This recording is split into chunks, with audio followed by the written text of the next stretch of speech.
പിതാവിൻ്റെയും പുത്രൻ്റെയും പരിശുദ്ധാത്മാവിൻ്റെയും നാമത്തിൽ ആമേൻ. എൻ്റെ പ്രിയപ്പെട്ടവരെ, എല്ലാവർക്കും കർത്താവിൻ്റെ ഉന്നതമായ നാമത്തിൽ സ്നേഹവന്ദനം.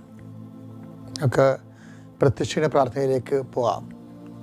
അമ്മേ പരിശുദ്ധ അമ്മേ, അമ്മേ പരിശുദ്ധ അമ്മേ, ദൈവമാതാവേ, ദൈവമാതാവേ, അന്ന് അങ്ങ് കൃപാസനത്തിൽ പ്രത്യക്ഷപ്പെട്ട് വരാൻ പോകുന്ന മഹാദുരന്തത്തിൽ നിന്ന് രക്ഷപ്പെടാനും എല്ലാവർക്കും വേണ്ടി പ്രാർത്ഥിക്കുവാനും ആവശ്യപ്പെട്ടിട്ട് 20 വർഷം തികയുന്ന ഈ വേളയിൽ കൃപാസനത്തിലൂടെ ഞങ്ങൾക്കും ഈ ദേശത്തിനും അങ്ങ് മധ്യസ്ഥം തേടി തന്ന എല്ലാ അനുഗ്രഹങ്ങൾക്കും കൃപകൾക്കും ഞങ്ങളിപ്പോൾ ഹൃദയം നിറഞ്ഞ നന്ദി പറയുന്നു. അമ്മേ പരിശുദ്ധ ജപമാല മാതാവേ, സകല കൃപാസനം പ്രാർത്ഥനകളോടും ചേർത്ത് ഞങ്ങളിപ്പോൾ പ്രാർത്ഥിക്കുന്ന ഈ കുടുംബത്തിന്റെ പ്രത്യേക നിയോഗം. മക്കളെ നിയോഗം, പ്രാർത്ഥന ആവശ്യം മൗനമായി പ്രാർത്ഥിക്കുക.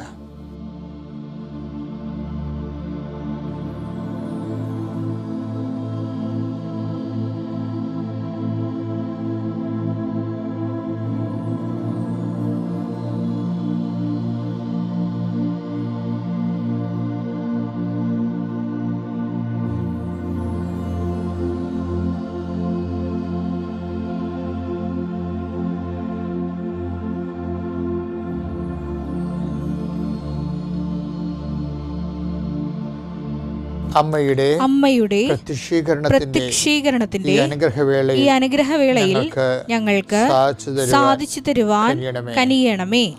ആമേൻ. വിശ്വാസ പ്രമാണം.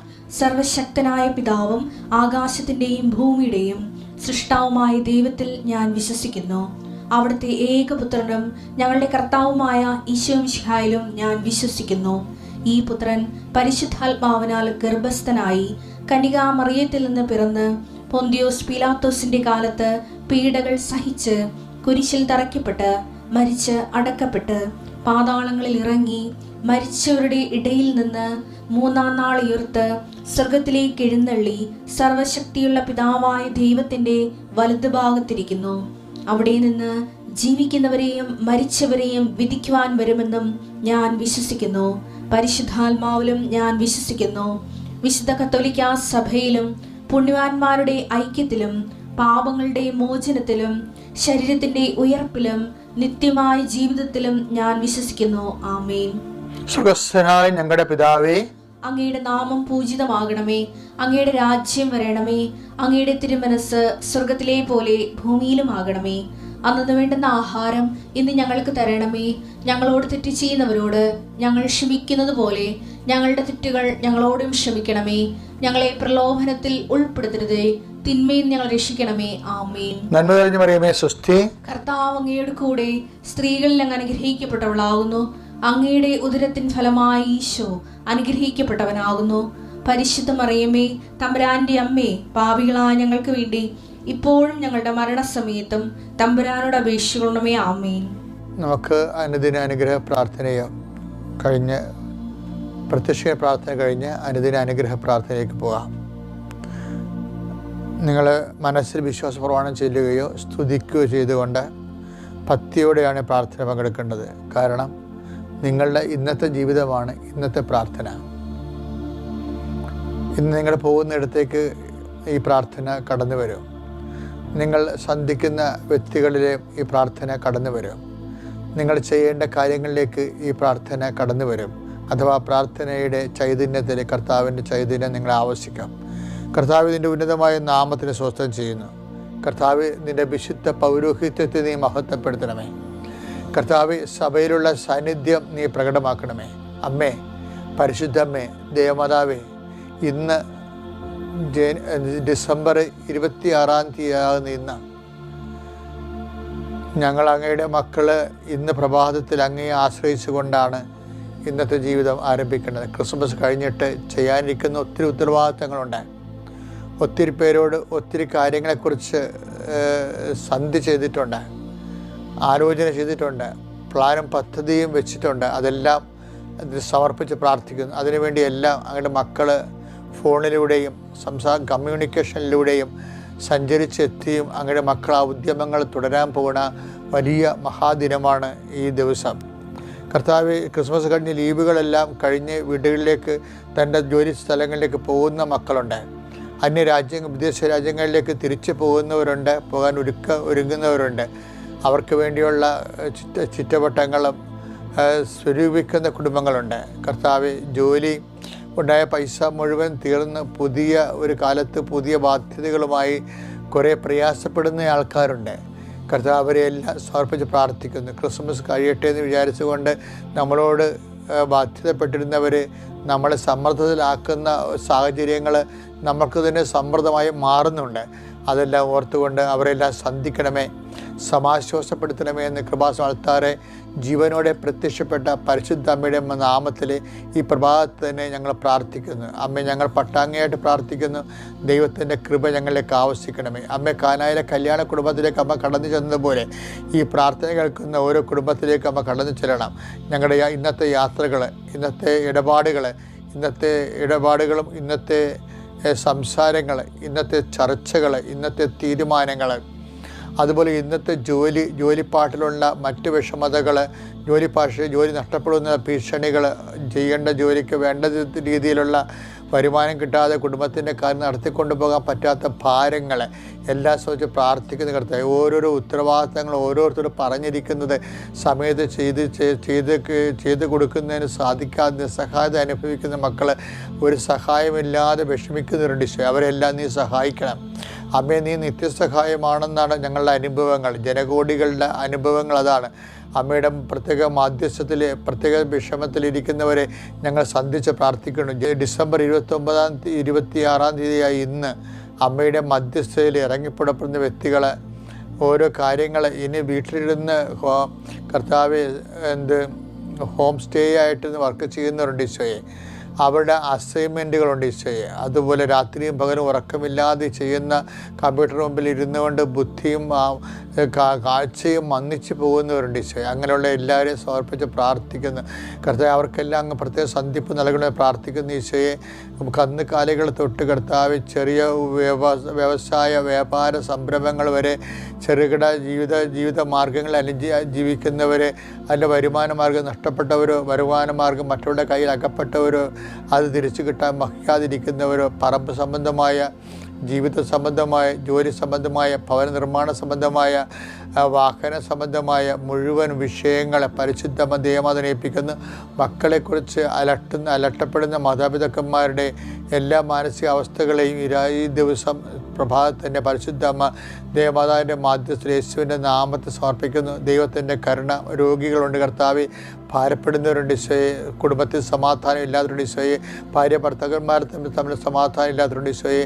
അങ്ങനെ വ്യത്യസ്തങ്ങളായ വിഷമതകളെ അനുഭവിക്കുന്ന ഓരോ വ്യക്തികളെയും കർത്താവെ, അവർ നോട്ട് ബൈ മെത്തേഡ് ചെയ്യേണ്ട കാര്യങ്ങൾ, നമ്മുടെ കഴിവിൻ്റെ പരിധി നിലനിൽക്കാത്ത കാര്യങ്ങൾ ദൈവത്തിൻ്റെ സ്പേസായിട്ട് ജീവിതത്തിൽ വരുന്ന വരപ്രസാദത്തിൻ്റെ എല്ലാ മേഖലകളിലേക്കും കർത്താവ് സൗജന്യ ദാനമായി യേശുക്രിസ്തുവിൻ്റെ പീഡാനുഭവങ്ങളെ പ്രതി, യേശുക്രിസ്തു മുൾക്കിടങ്ങളെ പ്രതി, യേശുക്രിസ്തു തിരുലാല മുറിവിനെ പ്രതി, യേശുക്രിസ്തുവിനെ കുറിച്ച് മരണത്തെ പ്രതി ഉള്ള യോഗ്യതയാൽ കർത്താവ് ഈ പ്രാർത്ഥനയുടെ മധ്യസ്ഥത്തിൽ അങ്ങയുടെ മക്കൾക്ക് സംലഭ്യമാക്കിക്കൊണ്ട് അവർ സന്ധിക്കണമേ, അവരുടെ വിശ്വാസം നിലനിർത്തണമേ, വിശ്വാസത്തിന് സാക്ഷികളാക്കണമേ, പരിശുദ്ധാത്മാവിനെ ആത്മശക്തിയിൽ അഭിഷേകം ചെയ്യണമേ.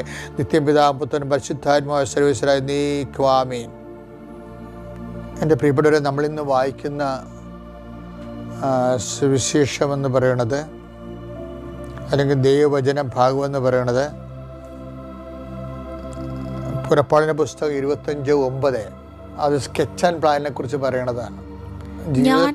ഞാൻ കാണിച്ചു തരുന്ന മാതൃക അനുസരിച്ചായിരിക്കണം കൂടാരവും അതിലെ ഉപകരണങ്ങളും നിർമ്മിക്കുന്നത്. അതായത് ഇതിനോട് ബന്ധപ്പെട്ട് ഓരോ വിഷയങ്ങൾക്കും ദൈവത്തിൻ്റെ ഒരു പ്ലാനുണ്ട്. Sketch and പ്ലാനല്ലേ. ഇപ്പം കൂടാരത്തിൻ്റെ പിൽക്കാലത്ത് ദേവാലയമായി മാറിയ വാഗ്ദാന പേടകത്തിൻ്റെ സാന്നിധ്യമുള്ള പ്രഥമ കൂടാരത്തെക്കുറിച്ചാണ് ഇപ്പോൾ സംസാരിക്കുന്നത്. പക്ഷേ ആ പ്രഥമ കൂടാരത്തിൻ്റെ നൂലിൻ്റെ നിറം പോലും നീലയാകണമെന്ന് കർത്താവിൻ്റെ ഒരു ആഗ്രഹമുണ്ട്. അപ്പോൾ നമ്മുടെ മൈന്യൂട്ട് തിങ്സ് പോലും ദൈവത്തിൻ്റെ ഹിതപ്രകാരമാകണം എന്നുള്ളത് അതിൻ്റെ ഗ്രേസിൻ്റെ ബേസ്മെൻറ്റാണ്. കൃപയുടെ ബേസ്മെൻ്റ് എന്ന് പറയും. കൃപയുടെ അടിസ്ഥാനമുണ്ട്. അനുഗ്രഹത്തിന് നമുക്ക് തോന്നിയ പോലെ ചെയ്യാം, കുഴപ്പമില്ല. പക്ഷേ കൃപ എന്ന് പറയുന്ന ദൈവത്തിൻ്റെ 10% ഇൻവെസ്റ്റ്മെൻ്റ് ഉള്ള വിഷയങ്ങൾക്കാണ് കൃപയെന്ന് പറയുന്നത്. അത് ദൈവത്തിൻ്റെ ശക്തി തന്നെയാണ്. അപ്പോൾ ദൈവത്തിൻ്റെ മുഴുവൻ അക്കൗണ്ടിലും വെൽത്തിലും ചെയ്യേണ്ട കാര്യങ്ങൾക്ക് ദൈവത്തിൻ്റെ സ്കെച്ചും ദൈവത്തിൻ്റെ പ്ലാനുമുണ്ട്. അത് നിൻ്റെ ജോലിയാകാം, അത് നിൻ്റെ വീടാകാം, നിൻ്റെ വിവാഹ ജീവിതമാകാം. നീ പറയണത് എന്താണെന്ന് വെച്ച് കഴിഞ്ഞാൽ, കർത്താവ് നിൻ്റെ തിരുമനസ് സ്കെച്ചും പ്ലാനും അനുസരിച്ച് കൊണ്ട് എന്നെ നയിക്കണമെന്നാണ്. ഞാൻ വാടിപ്പെട്ടിൽ നിന്ന് ഇറങ്ങുമ്പോൾ പെട്ടെന്നാണ് നമുക്ക് ഇന്ന് ലക്ഷക്കണക്കിന് മനുഷ്യർ പ്രാർത്ഥിക്കുന്ന പ്രത്യക്ഷിക്കുന്ന പ്രാർത്ഥന വന്നത് എൻ്റെ മനസ്സിൽ. അപ്പം തന്നെ ഞാൻ മനസ്സിലാക്കി കുറിച്ചിട്ടത് എന്താണ്, അമ്മയുടെ ദശവത്സര കാലമായിരുന്നു അത്. 14-ാമത്തെ അതായത് അന്ന് 10 കൊല്ലം തികയാണ് ആ പ്രാർത്ഥന വരുന്നത്. ആ പ്രാർത്ഥന എന്താ അമ്മ പറഞ്ഞത്? അമ്മ ആഗ്രഹിക്കുന്നൊരു കൃപാവര പദ്ധതി എന്നാണ്. അല്ല, എൻ്റെ ബുദ്ധിക്കോ കമ്മിറ്റി കൂടി ചർച്ച ചെയ്തിട്ട് ഉണ്ടാക്കണതല്ല. കമ്മിറ്റി കൂടി ചർച്ച ചെയ്താലും ബുദ്ധിയും മനുഷ്യൻ്റെ ബുദ്ധിയാണ്, മനുഷ്യൻ്റെ അറിവാണ്. ഭാവിയെക്കുറിച്ച് ഒന്നിനെക്കുറിച്ചും അറിയാൻ പറ്റാത്ത മനുഷ്യൻ കമ്മിറ്റി കൂടിയിട്ട് എന്ത് കാര്യം? അപ്പോൾ എല്ലാ വിഷയങ്ങൾക്കും ദൈവത്തിൻ്റെ നമുക്ക് വർത്തമാനമല്ലേ അറിയാൻ പാടുള്ളൂ. ഭാവിയെക്കുറിച്ച് അത്ര കണ്ട് പിടിയില്ല. എത്ര കണ്ട് എക്സ്പെർട്ടാണെന്ന് പറഞ്ഞാലും ഭാവിയെക്കുറിച്ച് പിടിയില്ല. അപ്പം അതുകൊണ്ട് തന്നെ ദൈവമാണ് നമ്മുടെ ഭാവിയിൽ നിറഞ്ഞു നിൽക്കേണ്ടത്. അതുകൊണ്ട് തന്നെ നമ്മുടെ തീരുമാനങ്ങളിലെല്ലാം ദൈവത്തിനൊരു പങ്കാളിത്തമുണ്ട്. നീ PSC എഴുതണോ അതോ നീ IELTS എഴുതണോ എന്നുള്ളത് ഏതായാലും ഒരു തീരുമാനം കർത്താവിനുണ്ടാകും. നീ ആരെ വിവാഹം കഴിക്കണം എന്നുള്ള കാര്യത്തെ പോലും കർത്താവിന് ഒരു തീരുമാനം ഉണ്ടാകും. നീ എവിടെ വീട് വെക്കണം, എത്ര മുറി ഉണ്ടാകണം, ആ വീടിനെക്കുറിച്ചൊക്കെ എല്ലാം കർത്താവിന് തീരുമാനം ഉണ്ടാകണം. എന്നുവെച്ചാൽ നമുക്കൊന്നും ചെയ്യാൻ പറ്റത്തില്ലെന്ന് തന്നെയല്ല അർത്ഥം. ഇപ്പം ഞാനൊരിക്കലും ഒരു സ്വപ്നം കണ്ട് എൻ്റെ ഡയറിയിൽ അത് എഴുതി വെച്ചിട്ടുണ്ട്. ഞാൻ കൃപാസനം എന്നും പറഞ്ഞൊരു വലിയ പണ്ടത്തെ ഒരു സിനിമാ കൊട്ടക പോലൊരു വലിയ സ്ഥാപനം, അതിൻ്റെ മുകളിൽ കുരിശില്ല, മറിച്ച് ഗോഡെന്ന് മാത്രം ഇതിൽ സ്റ്റീലിൽ എഴുതി വെച്ചിരിക്കുന്ന സ്വപ്നമാണ്. ആ ഒരു സ്വപ്നത്തിന് ശേഷമാണ് നമ്മൾ കൃപാസനത്തിൻ്റെ മുകളിൽ കുരിശ് വെക്കാഞ്ഞത്. ഇപ്പം നമുക്ക് നോക്കി ഭൂമുഖത്ത് വന്നു കഴിഞ്ഞാൽ കുരിശില്ല. കുരിശ് കാണുമ്പോൾ തന്നെ അത് ഏതോ ഒരു സമുദായത്തിൻ്റെ ഒരു ശുശ്രൂഷ കേന്ദ്രമായിട്ട് തോന്നും. കർത്താവിൻ്റെ മനസ്സിലുള്ളത് എൻ്റെ ആലയം ജനതകൾക്കുള്ള പ്രാർത്ഥനാലയമാണ്. അപ്പോൾ അതിപ്പോൾ ഞാൻ കുരിശ് വെക്കാഞ്ഞതിൻ്റെ കാരണം ഈ ഗോഡെന്ന് ഞാൻ തന്നെയാണ് അതിൻ്റെ ഓലകളാണ് എഴുതി. ഓലകൾ ഇങ്ങനെ ഒന്ന് കെട്ടായി വെച്ച് കെട്ടിയിട്ടാണ് ഞാൻ എൻ്റെ പൂമുഖത്ത് നിൽക്കുന്നത്. അനാലകൃതമാണ് ശരിക്കും പറഞ്ഞാൽ. എന്നുവെച്ചാൽ വളരെ സിമ്പിളാണ്, വളരെ പണം കുറവേ ചിലവാക്കുന്നുള്ളൂ. അതിന് വലിയ മണിമാളികളൊന്നുമില്ല. അതൊരു ബസിലിക്ക സ്റ്റൈലോ ദേവാലയത്തിൻ്റെ മുഖപ്പോടുകൂടി മണിമാളിക സ്റ്റൈലൊന്നുമല്ല, മറിച്ച് വളരെ സിമ്പിളാണ്. ആർക്ക് വന്നാലും വേറെ ഒരു റിസർവേഷനൊന്നും ഇല്ലാതെ സ്വതന്ത്രമായിട്ട് ദൈവത്തെ അനുഭവിക്കാൻ പറ്റുന്ന ഇടമായിട്ടാണ് കർത്താവ് കൃപാസനം കൂടാരത്തെ ഡിസൈൻ ചെയ്തത്. ഇതെല്ലാം ദൈവത്തിൻ്റെ ഒരു പദ്ധതിയുണ്ട്. ഇതുപോലെ എൻ്റെ ദൈവവേദനെ നിൻ്റെ ഓരോ വിഷയത്തിനും നിനക്ക് ഇഷ്ടപ്പെട്ട കാര്യം ആ ദൈവത്തോട് നീ ചോദിക്കുന്നതാണ് എപ്പോഴും നീ ചെയ്യണത്. അങ്ങനെയല്ല, എല്ലാ വിഷയത്തിനും ദൈവത്തിൻ്റെ ഒരു ഇഷ്ടമുണ്ട്. അതിനെന്നാണ് നമ്മൾ സമർപ്പിതം എന്ന് പറയണത്. അപ്പോൾ ദൈവത്തിൻ്റെ ഇഷ്ടം കർത്താവിൻ്റെ പ്രാർത്ഥന പഠിപ്പിച്ചപ്പോൾ പോലും നിൻ്റെ തിരുമനസ്സെന്ന് പറഞ്ഞ് പ്രത്യേകം അതിന് അടിവരയിട്ടൊരു ലൈനുണ്ട്. എന്ന് വെച്ചാൽ എല്ലാ വിഷയങ്ങൾക്കും ദൈവത്തിൻ്റെ തിരുമനസ്സുണ്ട്. അപ്പോൾ നിൻ്റെ ഇഷ്ടമല്ലാതെ വന്നിട്ടുള്ള കുറച്ച് കാര്യങ്ങൾ നിൻ്റെ ജീവിതത്തിലുണ്ടാകും. നിൻ്റെ ഇഷ്ടത്തിൽപ്പെടാത്ത ചില ഭർത്താവിൻ്റെ സ്വഭാവമായിരിക്കാം, ചിലപ്പോൾ ഭാര്യയുടെ സ്വഭാവമായിരിക്കാം, നിൻ്റെ കുഞ്ഞുങ്ങൾ നിന്നോട് പ്രതീക്ഷിച്ച പോലെ പെരുമാറാത്ത അവസ്ഥയായിരിക്കാം. ഇങ്ങനെ ഓരോ നിൻ്റെ ഇഷ്ടമല്ലാത്ത വന്നിട്ടുള്ള സംഭവങ്ങളില്ലേ, അത് ദൈവത്തിൻ്റെ ഇഷ്ടമായിട്ട് നീ ബ്രാൻഡ് ചെയ്യണം. അത് ദൈവത്തിൻ്റെ ഇഷ്ടം. കാര്യം നിൻ്റെ ഇഷ്ടമല്ല നിനക്ക് മനസ്സിലായല്ലോ, അപ്പോൾ കാര്യത്തിൽ തീരുമാനമായി. പിന്നെ എന്താ, അത് ദൈവത്തിൻ്റെ ഇഷ്ടം. അപ്പോൾ ദൈവത്തിൻ്റെ ഇഷ്ടം നിറവേറാൻ വേണ്ടി നമ്മൾ കഴിഞ്ഞ ദിവസങ്ങളിൽ രാവിലെ ഞാൻ പട്ടക്കല്യാണത്തിൻ്റെ വാർഷികത്തിൽ സംസാരിച്ചപ്പോൾ കർത്താവ് പറഞ്ഞു അപ്പോയിൻമെൻറ്റിനോട് ആമീൻ പറയണമെന്ന്. എന്ന് വെച്ച് കഴിഞ്ഞാൽ ദൈവം നമുക്ക് തരുന്ന ഓരോ അപ്പോയിൻമെൻറ്റ്, ഇപ്പോൾ എനിക്ക് കുറച്ച് ഡിസീസുണ്ട്, അതൊരു അപ്പോയിൻമെൻറ്റാണ് ഈശോ പറയണത്. ഇപ്പോൾ ഞാനെന്താ ചെയ്യേണ്ടത്? ആമീൻ പറയണം. എന്താണ്? അത് ദൈവത്തിൻ്റെ ഇഷ്ടമാണെന്ന്. അപ്പം അങ്ങനെ വരുമ്പോൾ ദൈവത്തിന് നാമം മഹത്വപ്പെടും. അങ്ങനെയാണ് ദൈവരാജ്യം സംജാതമാകണം നമ്മളിലെ. പെസലിയ തെവുത്തോൻ എന്നൊക്കെ പറഞ്ഞെങ്കിൽ ഹിന്ദിയിൽ അവിടെ ഗ്രീക്കിൽ എഴുതി വെക്കുമ്പോൾ ദൈവരാജ്യം നമ്മൾ തന്നെയാണ്.